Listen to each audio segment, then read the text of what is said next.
All right, let me just bring up.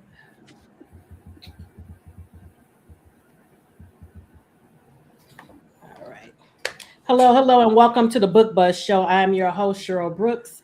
If you are new here, welcome. If you are returning, welcome back. And if you enjoy the upcoming show, please like, follow, and subscribe to the show. All right, we have a great show in store for you this evening. We have Vanessa Riley returning to the show, and I'm happy to talk to her again. I enjoyed this book immensely. And here is, let me see, pull up the. Oh, you had a book right there. You can pull up the cover. There's the cover. Hello, Ola. Thank you for joining us. This is another good one for you, Ola. Hi, Myra. Thank you for joining us. You'll enjoy this one too, Myra. Hey, Myra. All right, all right. So we're going to get right into it. Okay, so as I was telling you off camera, I used to read a lot of historical fiction, historical romance, pirate theme books. I mean, I used to read a lot of them from different authors. So I was excited when you told us last time that you were on that you were going to be writing the pirate story. Um, so I was on the lookout for it. So okay, so how do you pronounce her name? Jaquat? Is that Jaquat? So I had a Zoom with Robin Miles, who's the narrator. And Okay. once again, if anybody wants an immersive read, get the audio, get the book, and go together. She schooled me because I'm very Southern and Trinidadian, which means we're gonna mess this up pretty big. So it's Jacot Delahaye. Okay, so I know I'm not going to.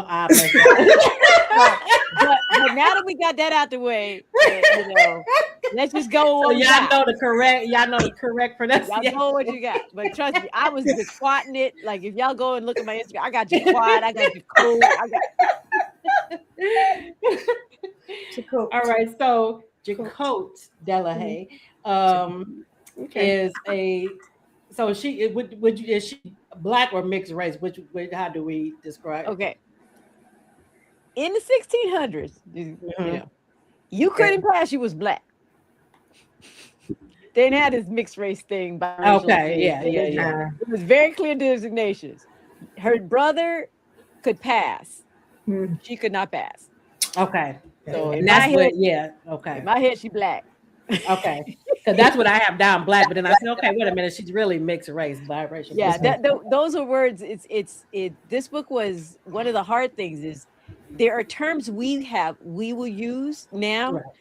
Those are not. They don't even exist in this world. Okay. And you know me, I'm a purist. If it doesn't exist in this world, I'm not going to use it. Mhm. I'm going to go with the convention because I want you to feel you're dropped into the 1600s. Right. And you're on that deck and you're on the pirate boat with her but you're in a safe perspective. But I'm not going to use words that we would normally use. Right. So in my head, based on everything I know, she couldn't pass. She black. She black. Okay. So had you already known about her prior to writing her story, or how did you discover her? Oh, girl, I was in Jamaica. And let's just stop there. I was in Jamaica. Right. And I flew into Kingston. And when you fly into Kingston, you fly over Port Royal. I'm a firm believer, anytime you go anywhere, you've got to go to the locals. You got to get the history. So I was very excited to go to Port Royal because what people may not realize is Port Royal is the Sodom and Gomorrah of the West Indies. On one day, it was struck with a tsunami, fire, and an earthquake. Oh my goodness. Half of that sucker is still in the water now. Half the city is. So I was like, I got to see what's left. And they took us to, we went to Fort Charles. And so we're walking in here and they're like, would you like to see the barracks of the soldier? Oh, yeah. Would you like to see the cannon? Oh, yeah. Would you like to see the prison? No. Right. No. I don't know if y'all know where the keys are. We are not going to have that moment. I'm in a foreign country. I am not going to. I know that's right. I'm sorry. But they were like, well, we kept the female pirates there. Okay, maybe just for a minute. Right. But you go in there and it just feels different. That we've been all these other places and it just feels very different. Yeah. Okay. And they had the pirates that they had in there were Mary Read and Anne Bonny. These are pirates from the 1700s. So Right. it's about 50, 60 years from my time Okay. period. Okay. Mhm. But I'm like, okay, these are these are white women. We in Jamaica. You got any black women pirates? And we all pull out our phones and we all start Googling. And the name Jacot Delahaye comes up, right? Right. So now I'm game and I'm doing this quick research on the phone, and I've come across this Los Angeles Times article that says between 20 to 30% of the pirates in the Caribbean were black. Now I've seen all their movies. That's not what I saw. Right. I saw Medusa No. in the movie, but so I'm like, this already says this is a story I need to follow. Because anytime I can illuminate our history, I want to do it. Right. And I want to know everything about this. So I pitched it to my agent pitched it to my editor, and they're loving it. But I think we all kind of thought, girls trip in the Caribbean. And then I do more research. Right. And I find out how brutal and how limiting the roles of women are during this time frame, and it changes everything. It changes the trajectory of the story. And I find out more about this incredible woman who goes from working in her father's tavern, serving soup to the pirates, to becoming a pirate, to becoming a pirate captain, leading an integrated crew of men and women of all races. Yeah. And I was like, I gotta write this woman's story. This is it. But that's so it was a writer's retreat that turned into the story of Fire for the Sea. I like it. I love that though. And I was telling Katina the other day that I like to when I'm reading, sometimes I'll watch something that's set in the same time period just so I can get the visual and and as I'm reading. So as I was reading this, I put back on, even though I had seen it before, I put on Black Sails because it's set in that time period. And so I was able to, like, when when they were on the ship, I was able to visualize the ship because I was watching them on Black Sails. So I loved it. It just took it up even another notch. So I loved it. But what was it about? You kind of answered this already. What was it about her story that made you want to tell it? Because when I was reading, researching on Google, and I looked it up. They had two different things. They said that they were saying that she was real on one, and then the other one they were saying that it wasn't. Yeah. So that is, and you guys know my author's note. I give you everything, and I personally think she was real because she knew too many people that are very well documented, and they claim her as friends. So, like Anne Devere, she's extremely documented because she married Lawrence de Graaf. Lawrence de Graaf. Now get this. Lawrence de Graaf, mother is Haitian or from Hispaniola, but she's enslaved from there. Father is, I think, Dutch or something like this. They paint him with red hair and very pale. Just let that set in. Who his mama is? His mama coming straight from Africa. Right. Ginger. Okay. But he was also one of the richest pirates known to that time frame. Oh, wow. So I understand why stories get changed. But Jacot and Lawrence are friends. Anne and Jacot are friends. Michel Lebasque and Jacot are friends. So it's like all these people know her. I lean on the side that she is a real person. Yes, there's too many pieces. And that's literally how you have to win, because a lot of women are not very well documented, unless they are in league with a man of prominence. Right. But that's how you kind of triangulate. Okay, if they knew this person here, this is the time frame that they had to live in. These are the places that this person populated. If they're friends, they're going to have to be in these circumstances. So that kind of helped map out where the different places that she potentially took her ship, or where she visited, or where she lived, et cetera, et cetera. I love it. And I love how it all comes together when I, hear about the research you all do. Because I'm a history buff. I'm always looking at documentaries and everything. So love it, love it. Hi JB, thank you for joining us. Hi Francis, thank you for joining us. Erica's saying that she watched a documentary about the demise of Port Royal. Yeah. Mm-hmm. And I mean, half of it's still under the water. So it's like half of it's there. Half of that, I think Henry Morgan's tomb is down there, or unless they brought it back up, because he was in that cemetery. Half that cemetery is gone. Oh my goodness. And whatnot. And so that was also the complexity, because I knew that I wanted to put this piece in here. I had to take you to Port Royal before. So I'm looking at maps. I'm looking at all these different things. Yeah. So that when it happens and it's gone, you kind of feel it a little bit. You can see it. Love it, love it. Now, was she your first choice as far as subjects to write, or were you looking at different subjects? Oh, girl, I always got a bag of folks that I'm very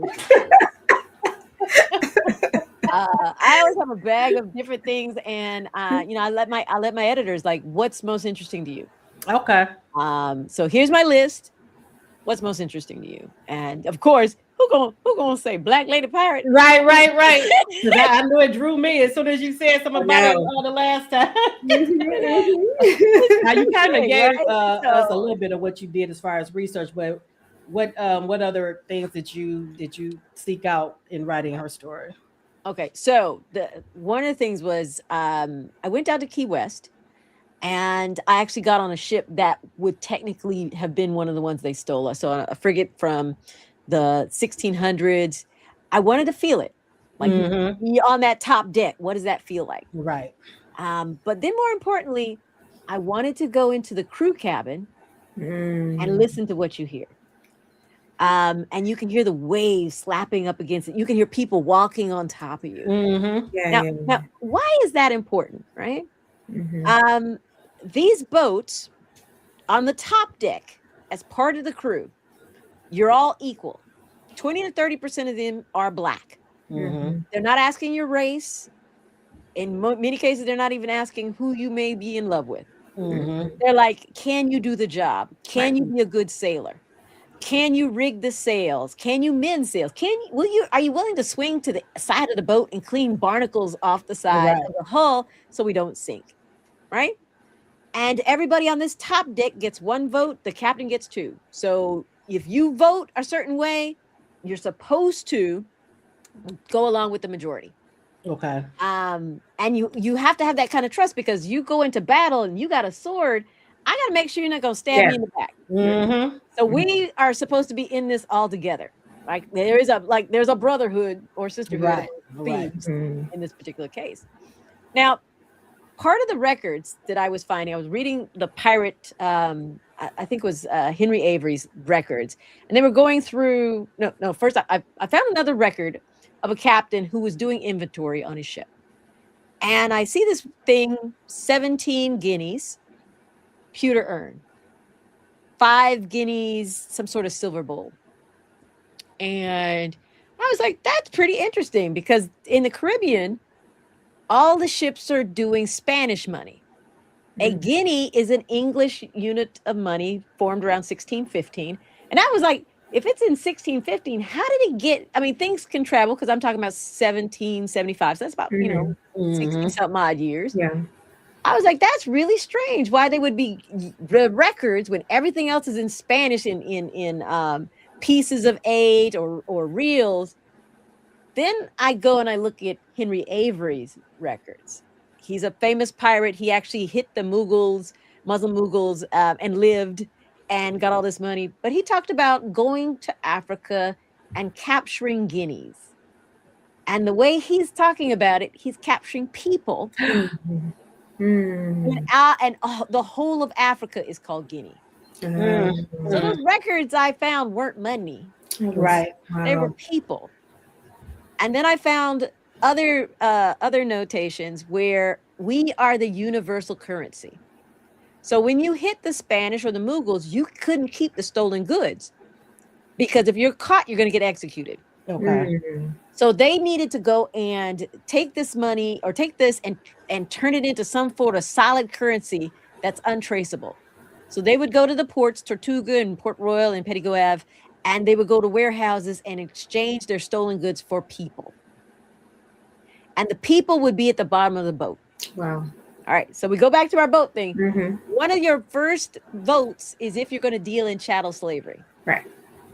And if your vote, if the majority says yes, then you're going to deal in chattel slavery. But then I listen. If you're in the compartment where you're sleeping at night in your hammock, you're going to hear everybody in that bottom of that boat. Mm. You cannot escape hearing the moans and the cries. Right.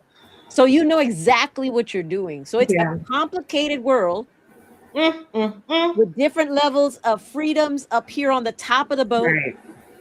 But everything's based on this chattel slavery under the bottom. Wow.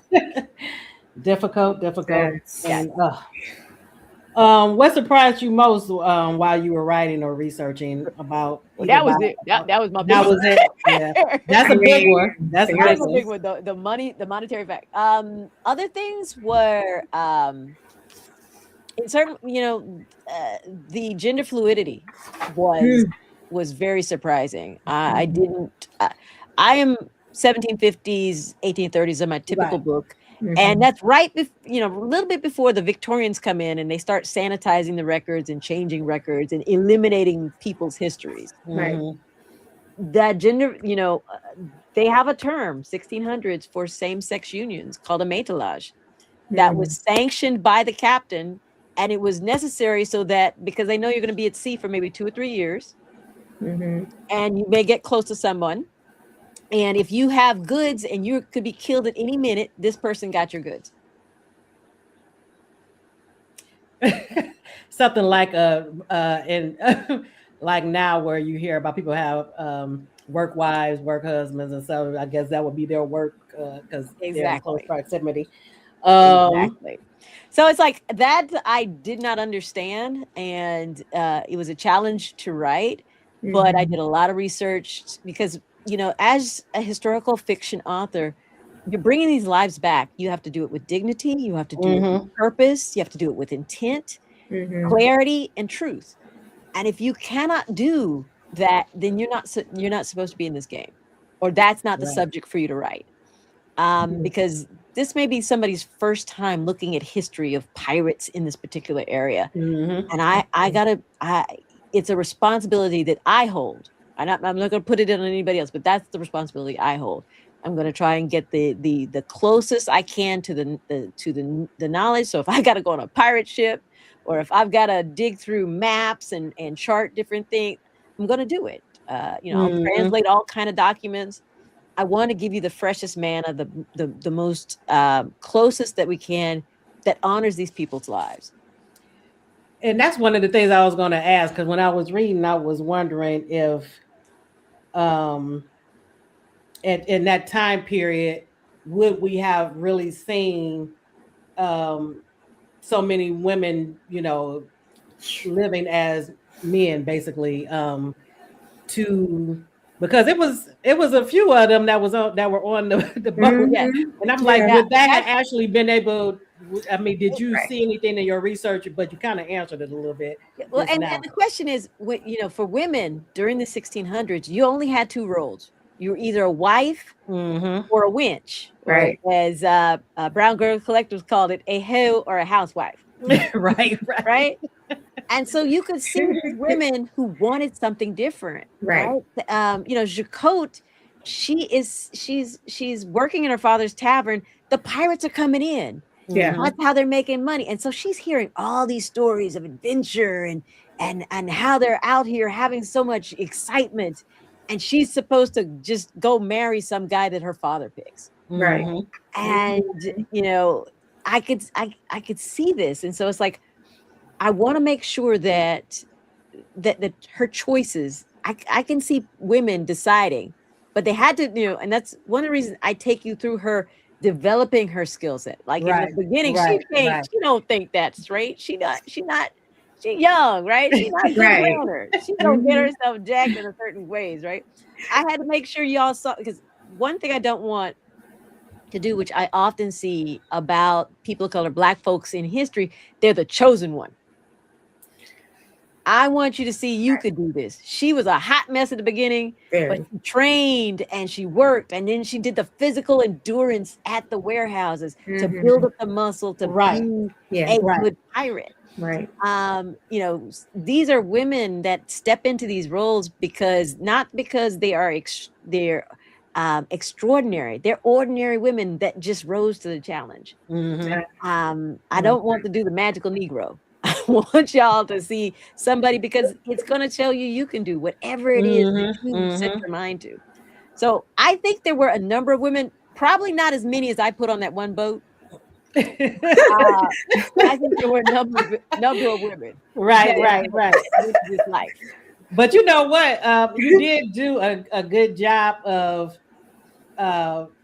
build up to make it realistic for her to be able to do the battle scenes and all of that, and to do everything else that the men were doing. So I didn't doubt it. I didn't doubt it for a minute as far as that. And then just like with your other periods though, in the Regency and all of that, in other books I've read too, where women want more than what their lot in life is, as far as the norms. So you do what you have to do to navigate, to be able to.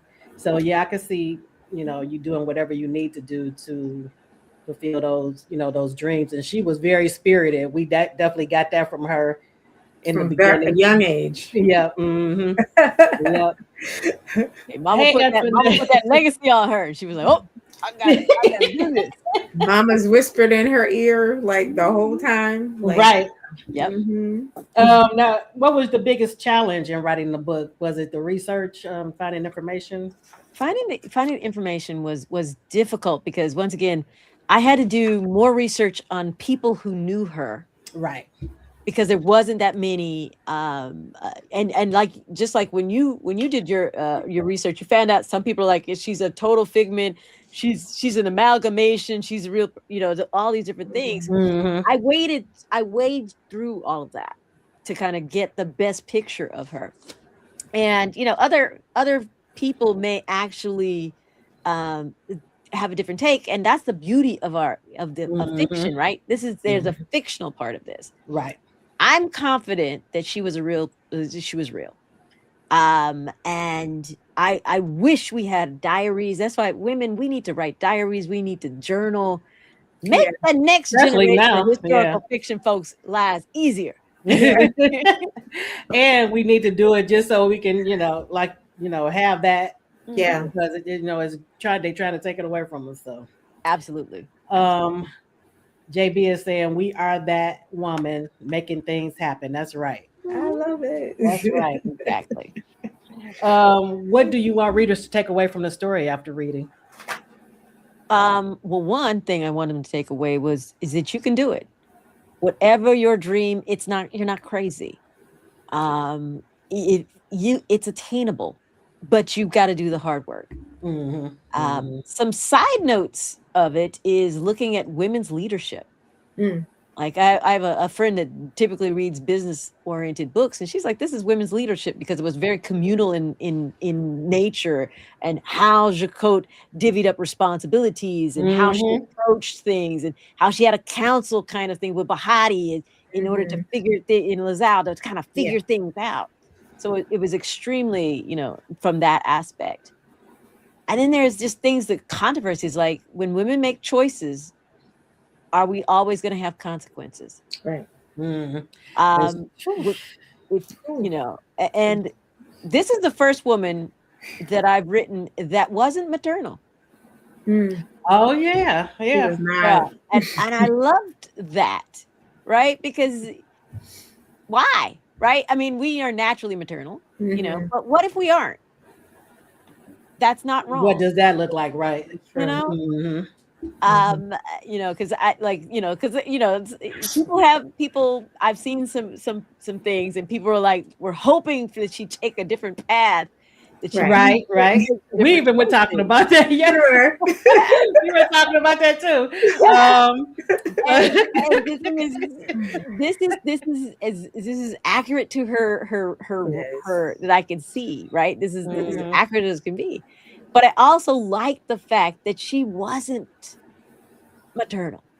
Right. That it was okay for her not to be maternal. She could be Mhm. the great auntie. She could be mom to Yeah. everybody on her boat, Mhm. but she didn't want those other things. And I think that is okay. And we don't actually ever see that as often as we need to normalize women having all of these different roles and all of these different expectations and doing what they want to do. So it's from that aspect. I like So that. I And I like like that. what Was you that said too. also like a reason, like I guess the way her relationship was with her brother? Because she was torn, to Like you would be nowadays, right yeah, to like leave them, modern women. but she did Mhm. it anyway. And I guess Mhm. that, adds to what you just said about that maternal nature, because mom wasn't there, and she was kind of like the mother figure. So I Yeah. guess that would explain that, Yeah. that And relationship. and dad doesn't get enough product. I mean, if he was this concerned, he just automatically said it's your job. Dad could have remarried. Yeah. Dad could Oh, have you're figured right. some You're things right out, about that. Yeah. Hmm. right? He's Hmm. like, but I think personally, I think Azukama put something on him because he was like, ain't nobody for that but me, but Azukama. That's my woman. I ain't doing nothing. So I understood that, but at the same time, Oh, at the Oh same time, man. it's kind of unfair that this is your thing. So it's no. like Right. it giving space Hmm. for her to, Hmm. but at the same time, if she's not married, how is she going to make money to take care of him Right. and Which is herself? why her father was trying to marry her off because Right. he wanted to Exactly. make sure, even though he Exactly. framed it as he wanted to make sure that they're both taken care of if anything happens to him. But Exactly. Exactly. So it's like, um, so writing that was a challenge, and I Mhm. wanted to make sure that you get the pluses, the minuses, and and I want book clubs to talk about when women make choices, Yeah. are there consequences? especially back then. Mhm. Okay, so for the audience, if they haven't read the book yet, can you tell us who Ja- Jaquan is when we first meet her, like as far Yeah. as her character and her Yeah. personality? Yeah. Yeah. So you meet Jacote when she's a teenager, and Yeah. she's a rebellious teenager, right? And she's a little bit of headstrong, a little bit of a hot mess, but she's very forthright. She sees wrong. She sees enslavement because at the very beginning of the book, the other thing I want everybody to take away from is that anybody could be enslaved at any moment in time in this time period. Hmm. Mhm. Anybody.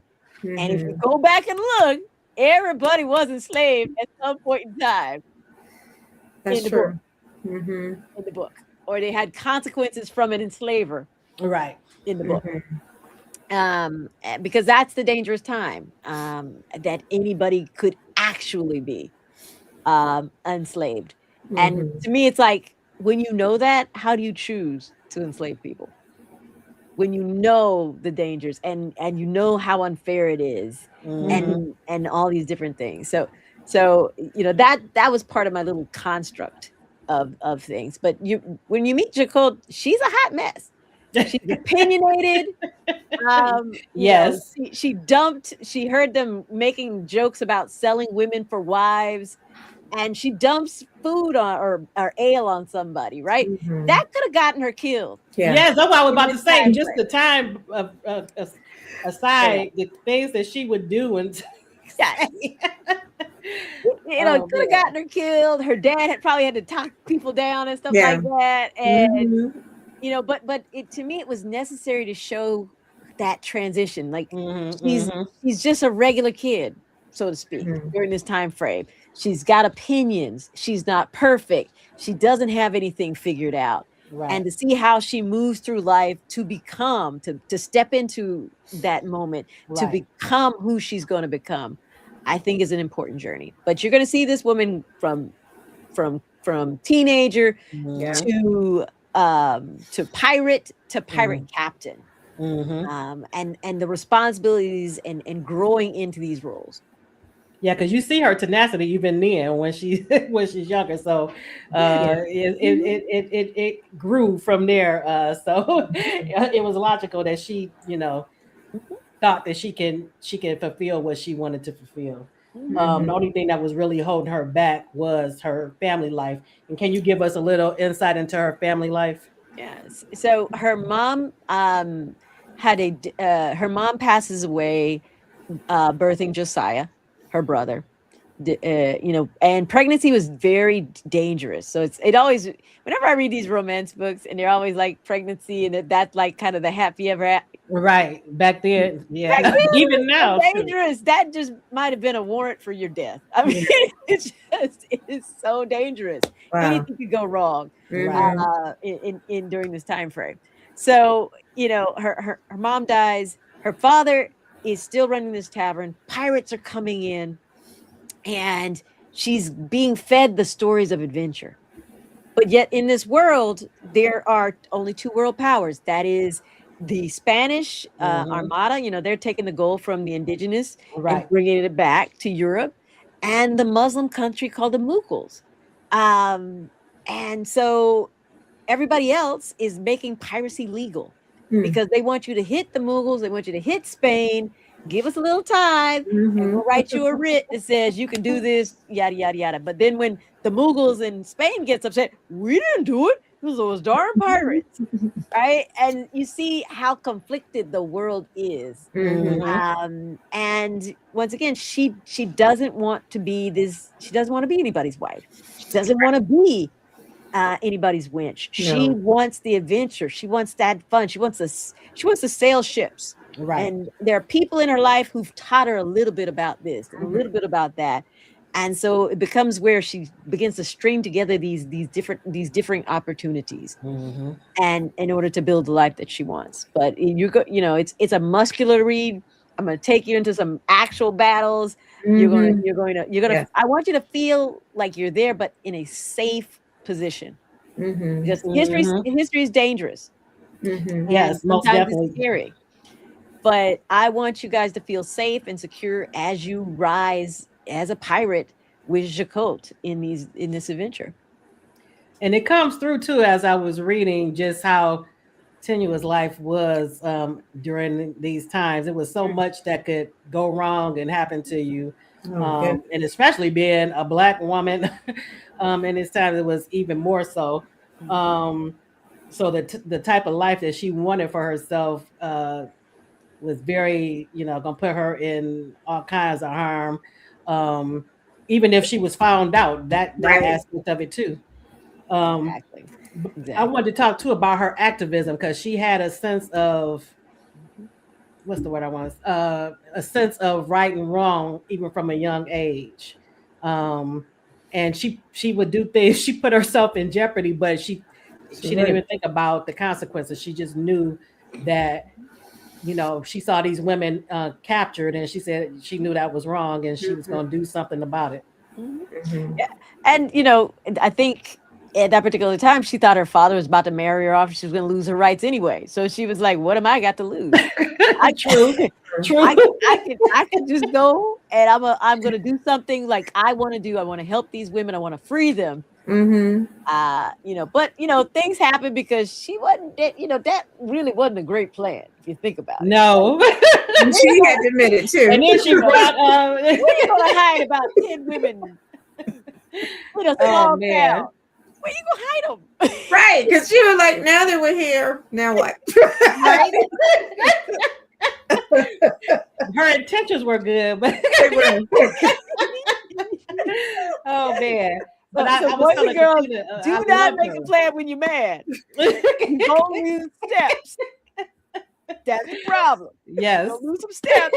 You're mad. So cool down. Then come up with a full plan. Right, with a clear head. Get a clear head. Because if you don't, it's not gonna be good for anybody. Oh man, I loved her though. I loved her character, and you know, she was something though. Erica is saying she's looking forward to reading this one. We see a few female pirate stories, and definitely not pirates of color. Right, that's what I was saying, Erica. I used to read so many pirate stories. I did read Miss Bev's Capture. Yeah, that was which I loved.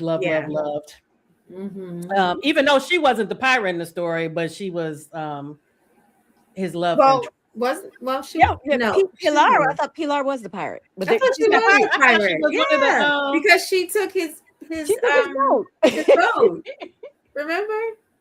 It's been so long since I read it. I thought she was on another ship, and he went on the ship, and he captured her. JB, am I right?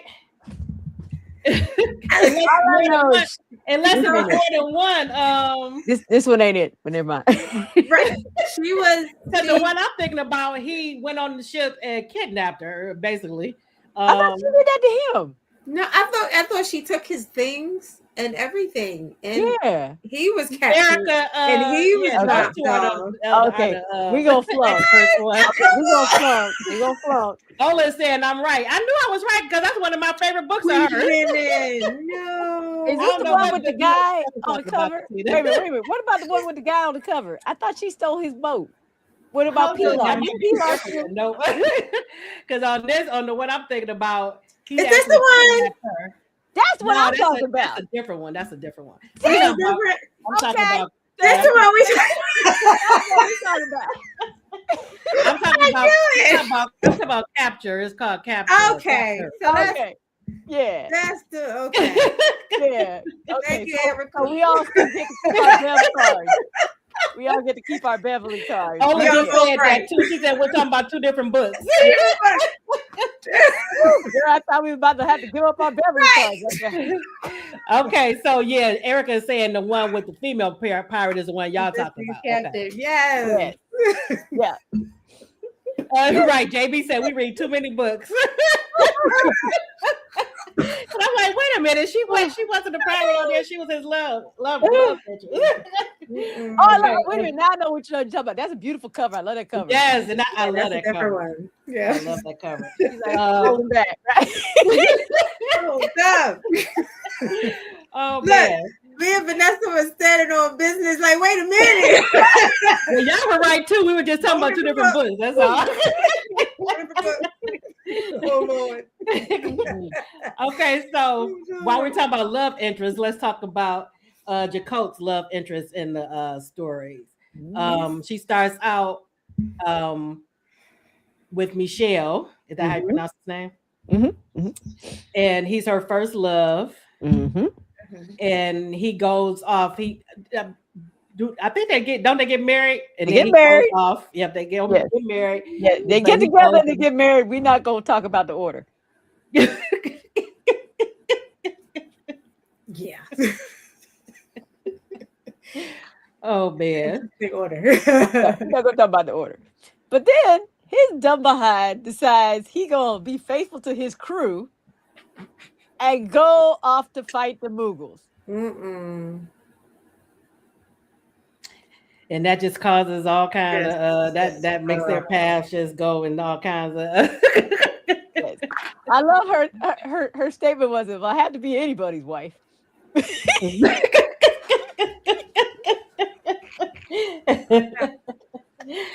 Oh man, but she actually she mourns him and pines for him for a while. And he thinks he set her up, just in case. Her father was not happy with this match because he already had someone in mind for her, the type of guy that he wanted her to have. So he was not a happy camper. it is, going back, not to dump on the father, but you serve pirates every single day. You're making your money from pirates. Right. If you wanted to marry a politician. Right, and that's who you have around her all the time All is the time. It's like, what part do you listen, right? oh man. So so it's like the hypocrisy, the complications, young love, and in choices. Right. Because I think if he had stayed, her life would have been very different. It would have been Very. totally different. Yeah. Very. Hello, thank you for joining us. And they have a question for you. I'm not sure. What do you think about the book of Fire Door? Is that Theodore? Discuss. Okay. I don't know. I'm not sure. Give us a little It's Theodore. because I'm not sure. Dostoevsky or wait a minute, what are we doing? God bless you. Dostoevsky. I mean, there are other pirate women in history. I don't know. I'm not familiar with that term or whatever, but there are other pirate women. Different, going back to the 1300s. Kate Quinn and I think Janine Chang are coming out with one next year that takes a pirate from the 1300s. Oh, really? Okay. From the 1300s and a I'm pirate. sure that's even worse. That 1300s. Goodness gracious! Wow. I did not realize. Yeah, we got the pirates. 1600 is insane. Okay. Right. And to do it justice, you've got to, my first thing is tell everybody, figure out how money works in whatever universe. Okay. That will inform you of decisions people are making, what they're buying, what they're wearing, how they make their money, their value system. There's so many things, but follow the money. And once again, that led me to one of my greatest discoveries, that whole Guinea versus Wales thing, because had I not paid attention to money, that would have just been a detail. That's just a captain's inventory list, blah, blah, blah, and wouldn't have thought anything else of it. So, but what a discovery, man. It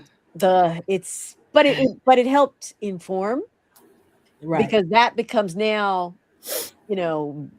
as we are the currency, the money laundering of the day kind of thing. It informs the choices that I, as an author, what am I going to do to loop this in? Because once you learn something, you can't unlearn it. At least in my world. Right. Once I learn a fact, it changes my perceptions of how things are. Okay. And so it changed the narrative once I figured that piece out. Right. And it had to be addressed, because to me it's disingenuous to not address this when it is the basis of how the pirates are funneling money.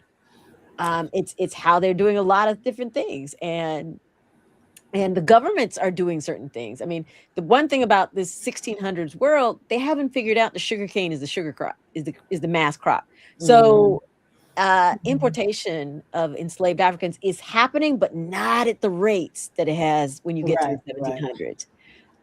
That is when it goes gangbusters, because right now they're trying to do tobacco. Tobacco don't do that great in the Caribbean. It does okay in certain areas. But once they figure out it's sugar cane, that's when it all changed. Yeah, all bets are off. All right, so we talk about Michelle. Who was her other love interest, and what made you decide to go that route? Research. So I'm doing some research, and I'm finding things about relationships. I found the thing about the métallage, that's an actual term used for these same-sex unions. Looking at different letters, yearnings, and those sorts of things of these nature, and the fact that once again there is a shortage of women in the West Indies, and in these ports, not just Port Royal but Pettigo Ave, there is a lot of ships coming in looking for sex.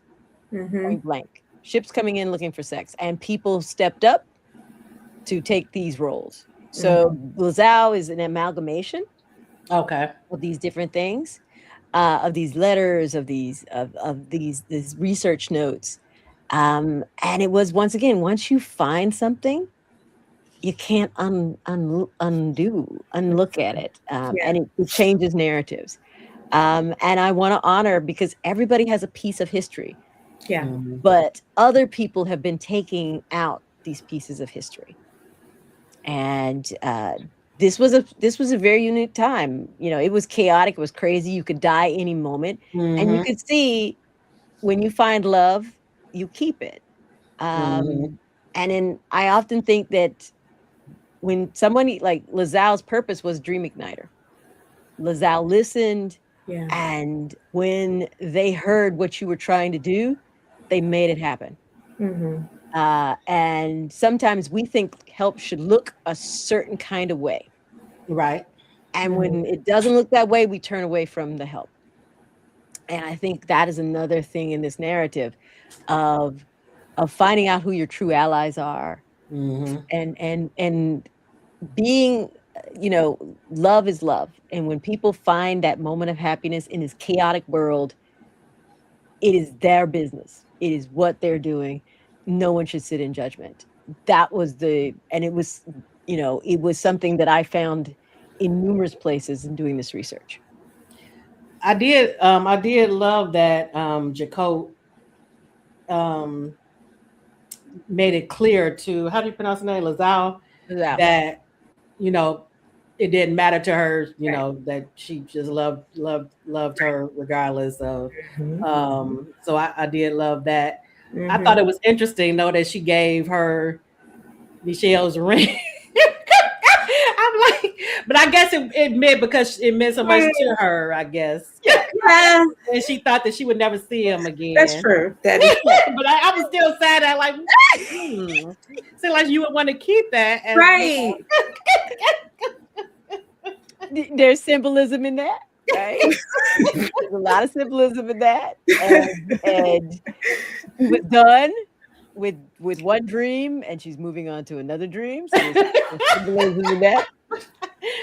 I love that though. She didn't stay stuck. Yep. Well, she was stuck for a minute though. Remember? She was stuck for a minute.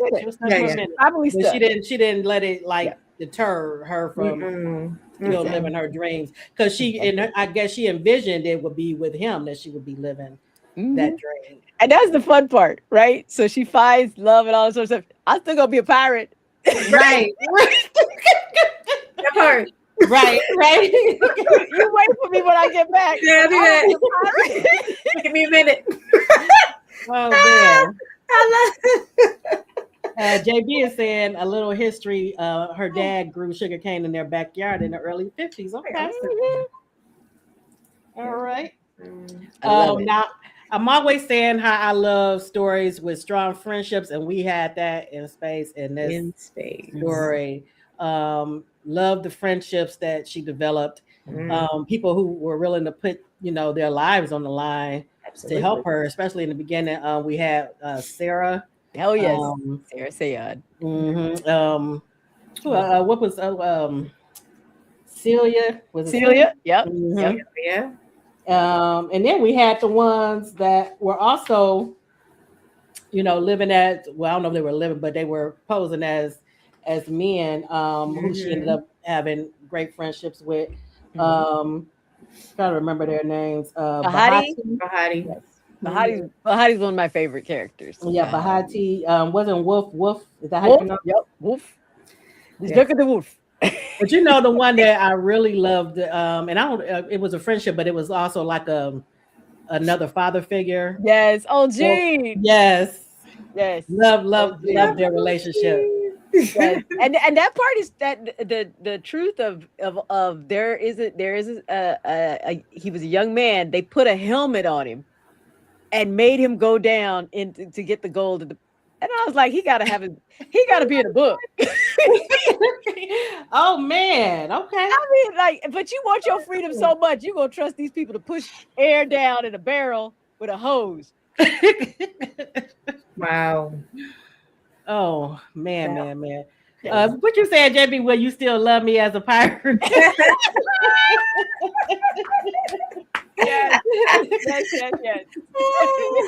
And she said you're gonna have to help us out with the pronunciation of these names. Okay. I'm gonna tell you right now. Go, Robin Miles, get the audio. You don't want me telling you, right? She's and I did listen to some of it, but I ended up reading most of it. But they did do a good job with the dialect and stuff. It's a performance, so it's like and as my style is, I try and get you back as close as we can, but still in a very readable form. But that means I got to use these French words, these Spanish words, Spanish names, all these French names, all these sorts of things, because that's what we're working with, right? Right. And I am bringing them back to you, so I can't anglify them. I can't, I try, like, if I use a term you don't know, I try and weave the term in. Right. But it's natural. So in those types of things. And the big thing is I stopped italicizing, because why would these people ain't italicizing? They're just talking. That's true. That's right. Gotta be authentic. Gotta be authentic. I'm not gonna do that. No. You're gonna see it. You're gonna see it. You're gonna feel it. I want you to feel like you're there, but you're exposed to a piece of history that you may not know anything about, that you haven't learned anything about. But I want you. It's our history, right? And this is a story. It's everybody's history. We can all claim a piece of this. Right. And I think that's why we need to read it. We need to have discussions, because the discussions are a bit of hoot. I'm going to tell you right now. I can imagine. This time period. Because I don't know I don't want to do very many spoilers and those kind of things. So it's like, for sure. Careful. Yeah, I do like little minors, but not around things. Just minor spoilers. But this is I think. And if you're a book club, go to my website. I have a book club guide. It'll give you all kind of provocative questions to ask.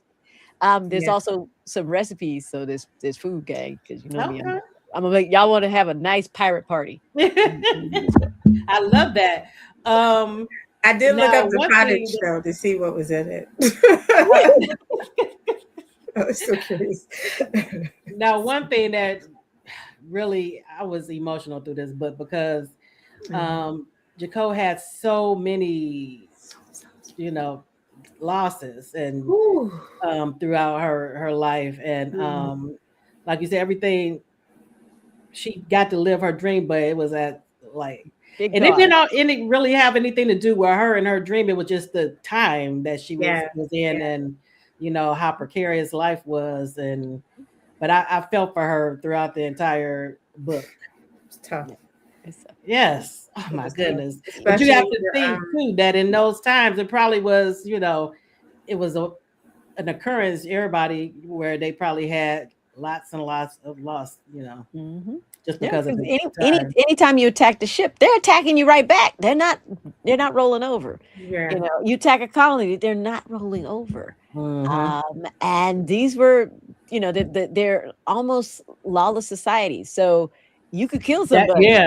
And there's no inquiry. They're like, oh well, he deserved it, right? It's just it is what it is. Well, you expect it with the piracy type stuff, but then it was just everyday life, like her friends, some of her friends, because like with back even when the Regency time, when you write about, some men didn't want to see women, have anything, so like Sarah having, her property is always, somebody that has a problem with it. How dare she have?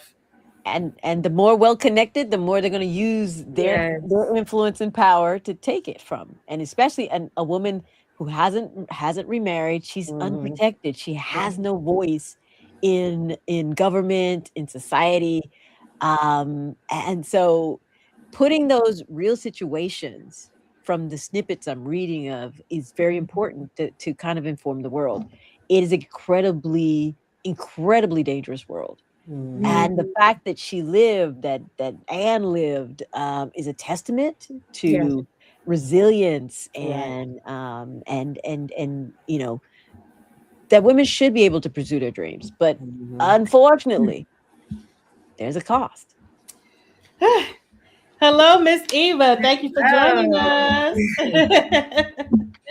Thank you for joining us. Welcome. Mm. Katina, we're just about at our time. What was some standouts for you without giving too much, away? It's so many.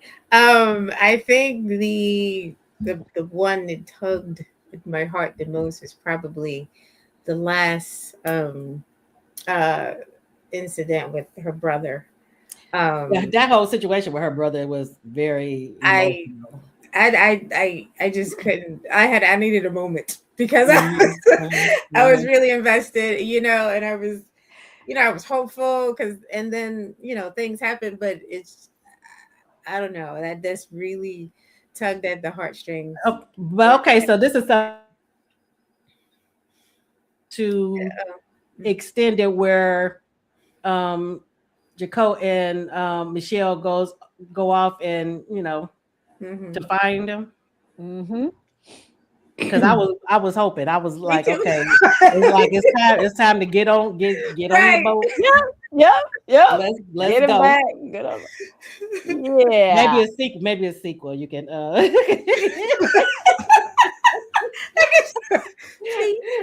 I guess I'm still looking for the happy way. I want everybody to be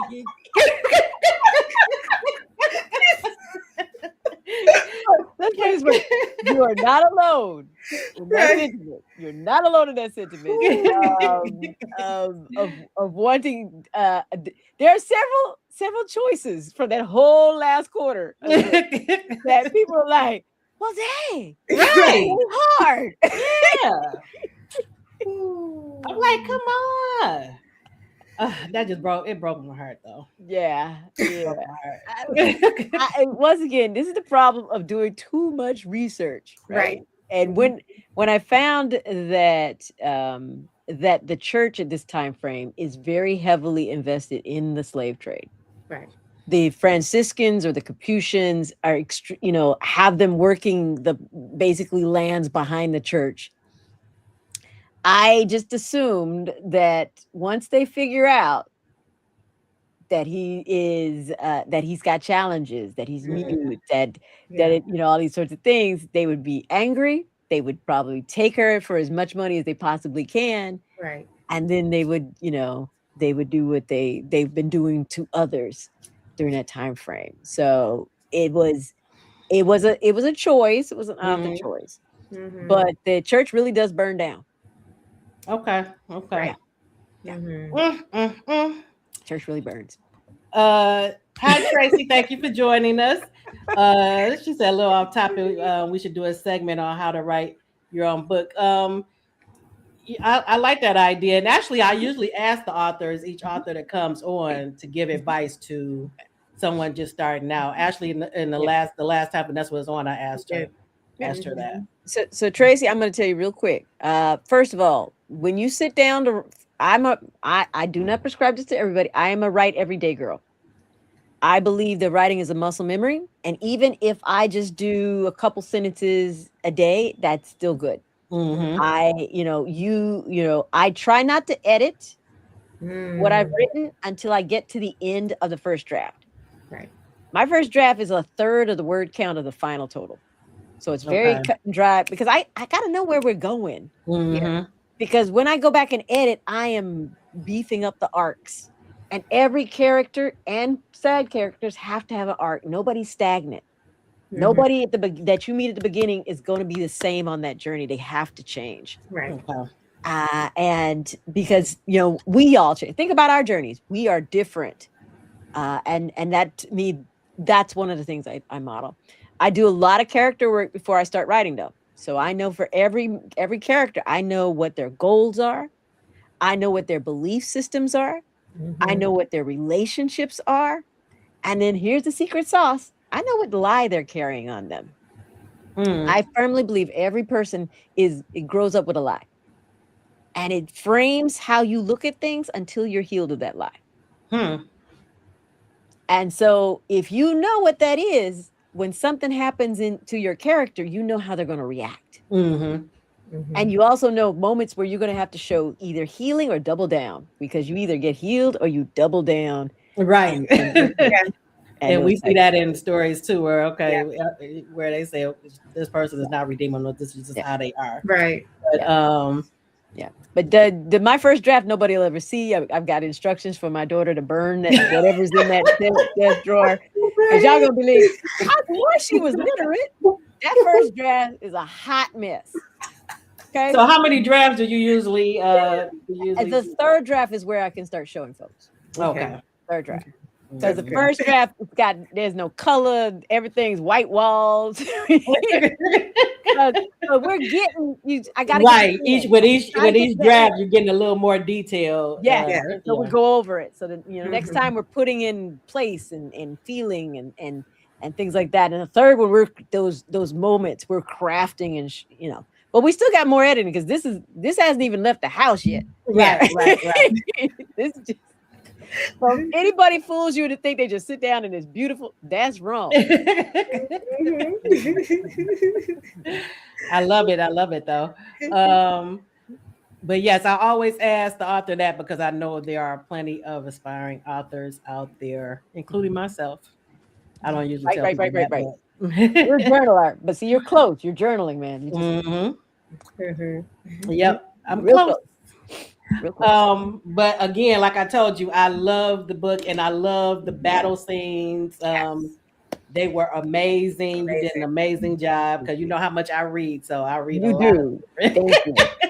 And I used to read a lot of pirate books. So I put my extra foot in that one, in each one of them, because I know people don't think women can write muscular battle scenes. I modeled them after real battle scenes, and so I read a lot of firsthand narratives of how you would go about attacking things, and then I did a lot of math. Now, this is the part that y'all don't want to do.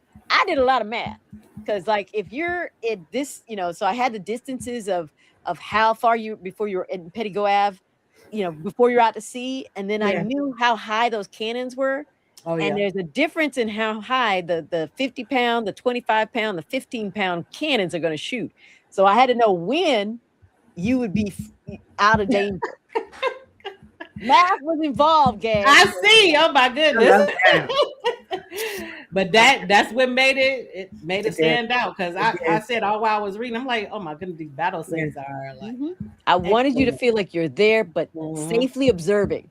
Right. Like the fight is going all around you, but you're safely observing, because I think that's how we need to absorb history, and get over this fear of not seeing our history. Right. Because this is legends. This is part of us, and we need to embrace it. And the enslavement story is an important story, and as you see it, there's always a piece of it in the story because we're the universal currency.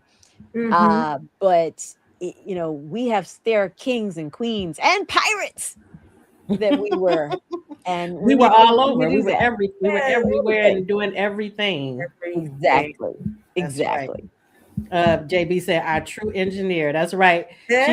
She calculating that. She doing the math. Oh man. But everybody, I truly hope that you get the book. You will not be disappointed. It is such a great read. And I was telling Vanessa off camera that I've been going down the rabbit hole with these historical fictions. I think I'm on my 6th one already since January. Oh my God. But it is one of my favorites. Rashonda Tate, Diddy S. Yep, I had Rashonda on last week. Yeah. So many great ones. Yes. But it is one of my favorite genres, so I've been enjoying it, and I'm loving seeing more women of color, Black women writing them, because I used to read them a lot, and it was only the white authors that were putting them out.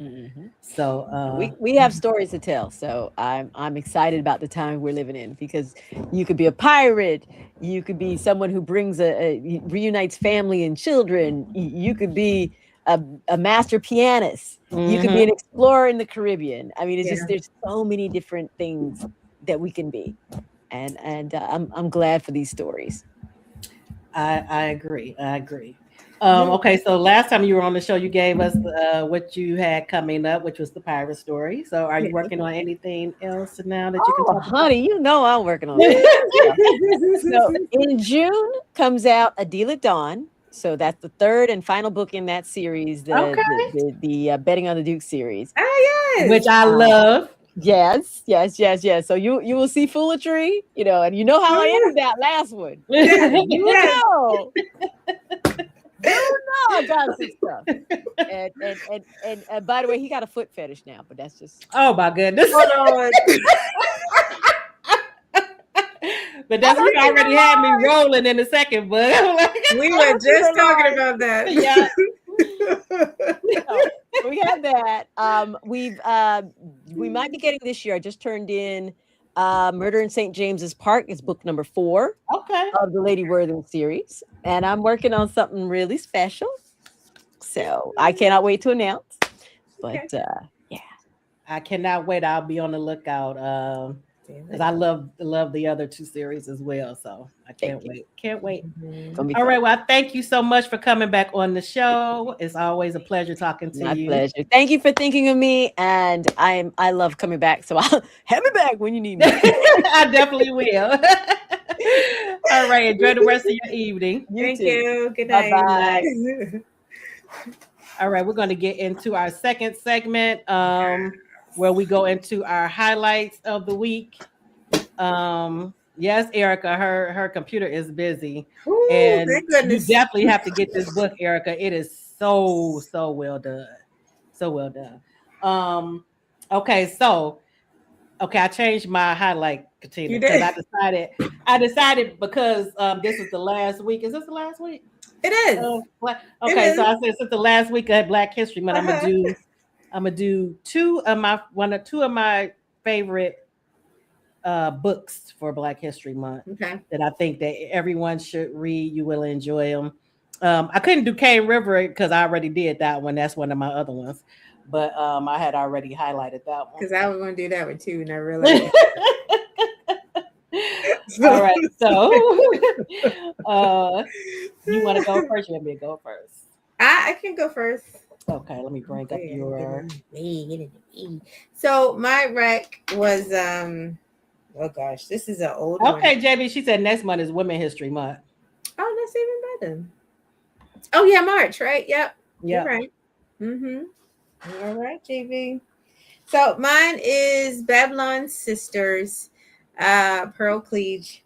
Um, I I read this a long time ago. I can't even tell you when I read it. Um, I know I was like And this was on your bookshelf. You know I love that when it's on coming my off the bookshelf. bookshelf, yes. And so I tell you how old it was. The books, I'm scared to turn the pages because they're kind of crinkly, Oh, really? Okay. and they're like I might lose a page. Uh, but this one, I remember this was my first read from her. I'll just read the synopsis real quick. I think it's 336 pages, and it's actually I think it's still available in Kindle Unlimited if I'm not Okay. mistaken. Um, but the synopsis is Catherine Sanderson seems to have it all: a fulfilling career helping immigrant women find jobs, a home, beautiful, intelligent daughter on her way to Smith College. What Catherine doesn't have, a father for her child, and she spends many years dodging her daughter's questions about it. Now, Phoebe is old enough to start poking around on her own. It doesn't help matters that the mystery man, B.J. Johnson, the only man Catherine has ever loved, doesn't even know about Phoebe. He's been living in Africa. Now, BJ, a renowned newspaper correspondent, is back in town and needs Catherine's help in cracking a story about a female slavery ring operating in the streets of Atlanta. Catherine is eager to help BJ despite her heart's uncertainty over meeting him again after so long and confessing the truth to him and their daughter. Meanwhile, Catherine's hands are more than full since she's taken on a new client, Atlanta's legendary Miss Mandeville, a housekeeper turned tycoon, eager to have Catherine staff her housekeeping business. Mhm. But why are the steely Miss Mandeville and her all too slick sidekick, sorry, Sam, so interested in Catherine's connection to BJ? What transpires is an explosive story that takes Catherine's world, not to mention the entire city of Atlanta, by storm. Um, this was quite an interesting. I love this story because um, there is romance, but I believe that the how did I say it? The adventure or the story added to the romance instead of the other way around. So and I love that there was an older character in the book. She was in her late 30s. Strong black woman, as you can see from the synopsis, she's helping out immigrant women, things like that.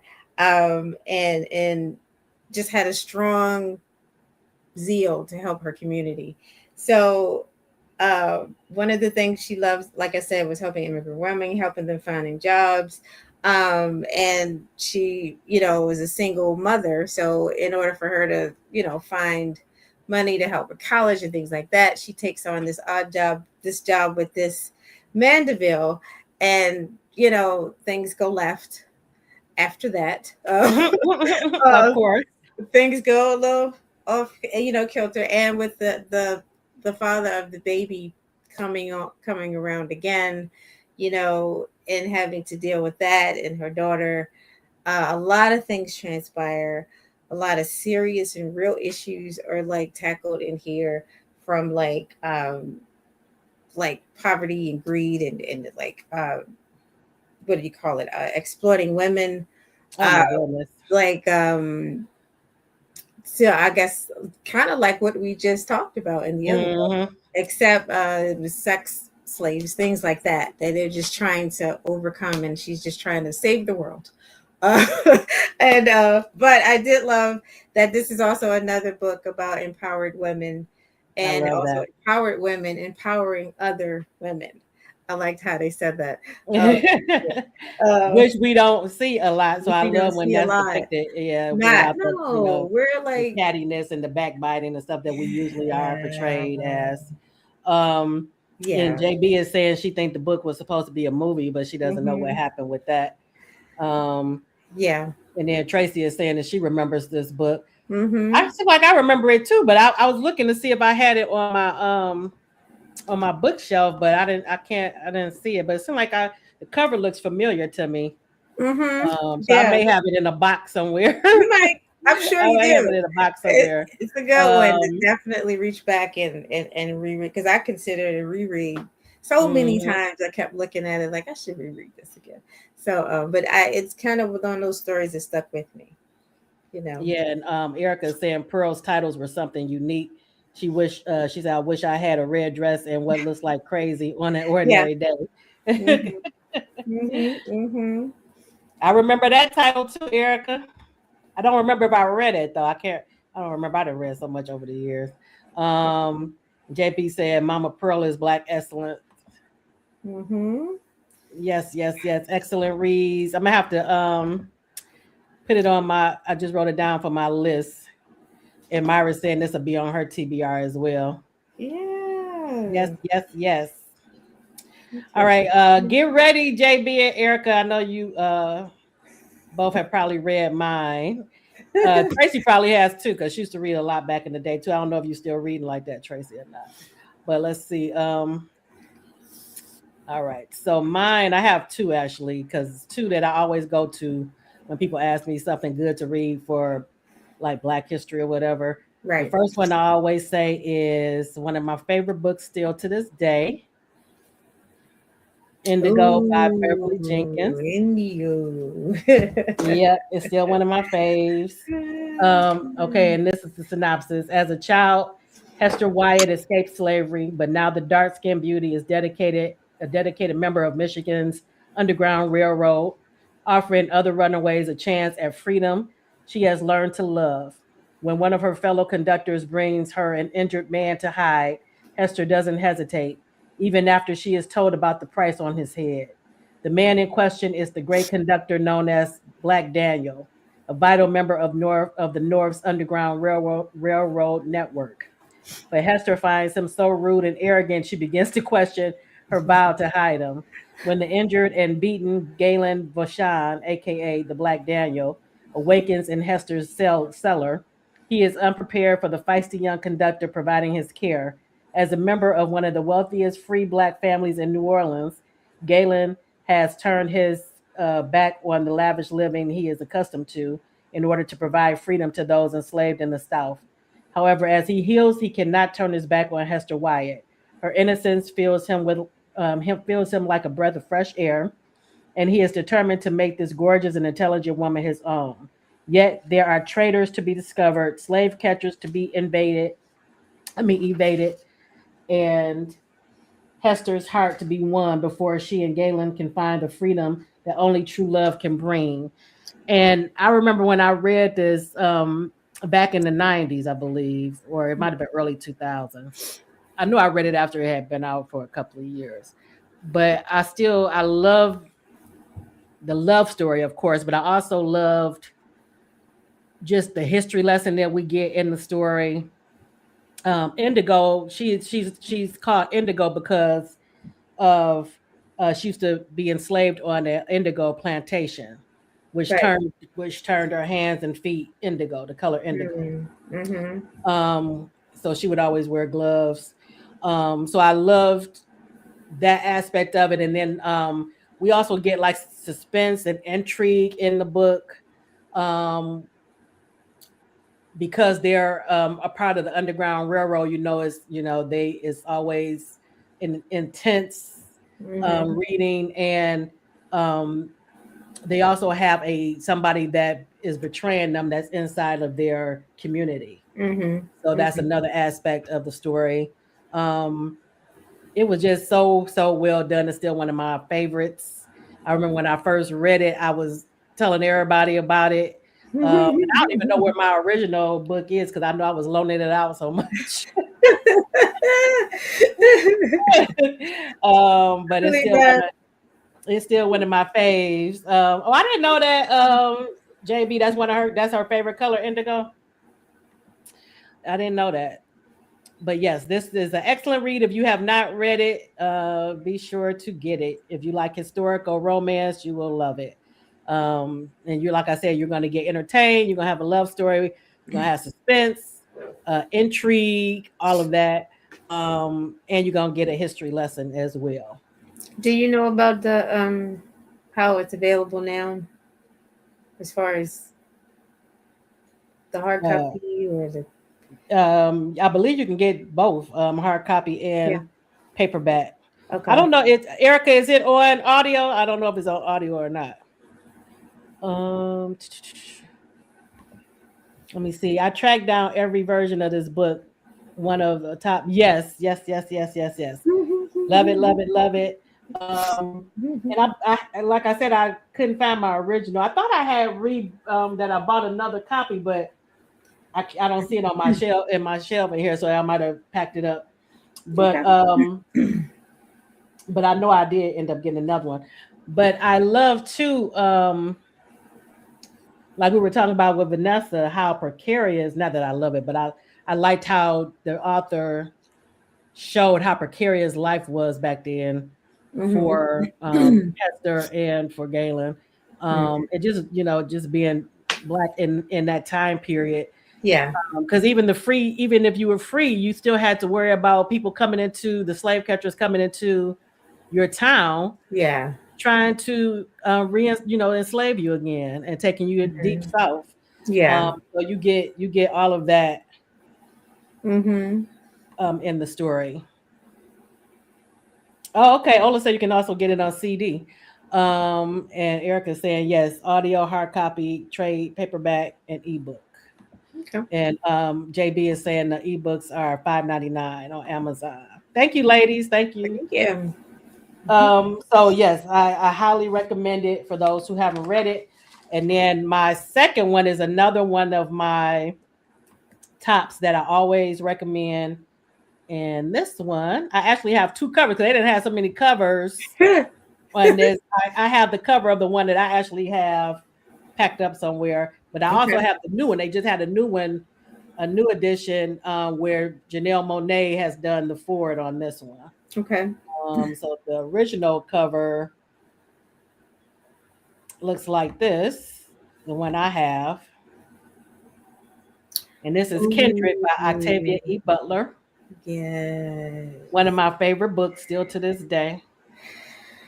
And that's the original cover. Mm-hmm. And then the new cover is it's beautiful too. I'm gonna have to get this one too. I know. This one is You're both. that's the new cover. Okay. And like I said, the forward is done by Janelle Monáe on this one. Mm-hmm. Myra, you read it? Yeah, and you loved it. Me too. And I don't know if you know, but they did a series. It only ran one season on Hulu, I believe. The book is much better though. They changed some stuff on the. They changed for some reason. They changed the time period, and I ain't really like that. Um, but okay, so for Kindred, for those who haven't read it, um, it says, "I lost an arm on my last trip home. My left arm. Dana's torment begins when she suddenly vanishes on her 26th birthday from California in 1976 and is Mm-hmm. dragged through time to Antebellum, Maryland to rescue a boy named Rufus, heir to a slave owner's plantation. She soon realizes the purpose of her summons to the past, protect Rufus to ensure his assault of her black ancestor so that she may one day be born. As she endures the traumas of slavery and the soul crushing normalization of savagery, Dana fights to keep her autonomy and return to the present. Mm-hmm. And so this one is a sci fi and historical fiction. Yes. Um, and as we said, Dana, she doesn't have any control over when she just pops, she just goes Right. back in time. Yeah. It usually is whenever Rufus is in danger. That's Mm-hmm. when she's summoned. Right. Um, and then usually when she pops back to 76 is when her life is Mm-hmm. in danger. Um, but I love this just the premise of it because she tries to insert some humanity in Rufus since he's young Uh-huh. and tries to make it where he doesn't turn into his father as far as brutal and just a person of his time, a man of his time. Right. But she starts seeing little things where he is turning into like his father. Um, but they are both dependent on each other because they both need each other for their lives Right. for them to Exactly. exist. Basically, for them to exist, they need each other. So it's like a strange relationship that they have. So Mhm. I love the entire premise of it. I loved the story, and it's still one of my favorites. Erica said where am I at? Erica says she recently bought the graphic novel. Can't wait to read. Okay, somebody Oh, else was saying really? something about the graphic novel too. I'm gonna have to Really? check it out. Yeah. That would be awesome. Oh my goodness, JB, you haven't read this. You have to read it. You have to read it. You will love it. And You you will know love what's it. super funny, Cheryl? I was the fact that I've been trying to figure out what was that book that I read. I kept asking my friend. I said, "Remember that book we read with a lady? She kept popping in and out like the back." She was like, "I can't remember." I said, "Remember we read it?" And she was like, "I don't remember." And you Yep, yep, yep. wonderful because I've been trying to figure this out Oh, for I love that. Okay. Um,2 years. Crazy. I really have. I really did. I was yes, this is still one of my awesome. favorites. And I used to read it every so often. I haven't read it in a while. Now I'm gonna have to Yeah, do a reread soon. absolutely. Yep. On this and Indigo, because I haven't read Indigo in a while either. Hmm. Um, That's awesome. Myra is asking Erica, where do you get the graphic novel? Yeah, I need to find that. Let's get that. Yeah, because somebody else had mentioned the graphic novel too, so I'm gonna have to check it out. But That. these two are very, if you're looking for books to read for Black History Month or after, because it's always Black History, Oh yeah. um, These two, you would not be disappointed. And be sure to check out Babylon Sisters too. If you haven't checked that out, I'm definitely going to read that because I can't remember if I read it or not. But even though the cover looks familiar to me. Oh, Myra, she said she got hers from Barnes and Noble, but it's also on Amazon. Yeah, definitely. I'll definitely check that out. And Erica, I'm going to get this new cover because I like this new cover too. Um, so I'm gonna get that as well. All right, everyone, we are at our time, and it was such a good show. I enjoyed my conversation as I always do with Vanessa Riley. For sure. And again, if you have not read Do it. Fire Sword and Sea, make sure to get it. You will not be disappointed. It is No. very, very good read. She did such an excellent job on it. And like I said, I've been reading so many historical fictions. I told her, I said, because I read hers when at least a month ago. It might be even more than that. So I'm like, I have to get back in that mindset because I've been reading so much historical fiction. But Yeah. I've been reading some good ones though. I said it's gonna be tough for me when I do my top picks this year. And her other ones too. Yes, the one that she came on the show last time for is another one of mine. Excellent. I love that, so I can't wait to read the third book. Mm-hmm. And she already got me. I already know I'm gonna be laughing out loud. I know.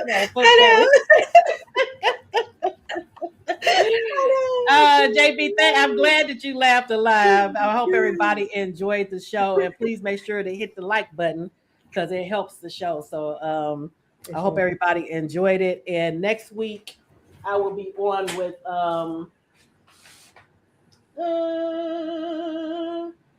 Patricia Sargent. I'll be on with Patricia Sargent. This will be our first time on the show, so I'm looking forward to that as well. So I hope you all can join us for that next Monday. All right, everybody. Enjoy the rest of your evening again, and thanks for being so engaged. And that's all, folks. Good night. Bye.